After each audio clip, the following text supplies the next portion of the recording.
What is all this going on? Enough! Everyone go and sit in your seats. As soon as the teacher entered the classroom, he saw chaos everywhere. All the children were standing away from their desks. Emily was standing there, crying. The other children were teasing her, calling her a thief. "Sir, Emily has stolen Ryan's lunchbox." "Why, Emily?" "No, sir, this is mine. I'm telling the truth," Emily said, clutching the lunchbox tightly in her hands. "Show me your lunchbox." The teacher looked at it. It was an expensive lunchbox.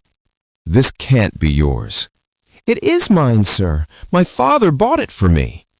"You people don't even have proper food to eat, and you think you can afford such a good lunchbox? You're lying. You got admission to this private school only because of a government scheme.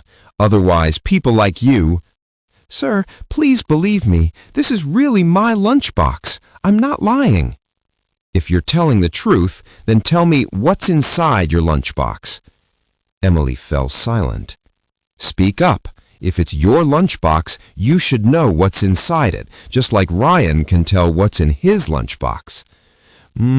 I told my mom to pack a cheese roll this morning. That's what it must be," Ryan said smugly. "Now you tell us," the teacher said sharply. Emily remained silent. "She won't speak like this. Fine. Let's open the lunchbox and see. The truth will come out right now." "No, I won't let you open my lunchbox." "So now you're refusing? That proves it. You're the thief." Saying this, the teacher slapped Emily hard. The sharp sound of the slap echoed in the classroom.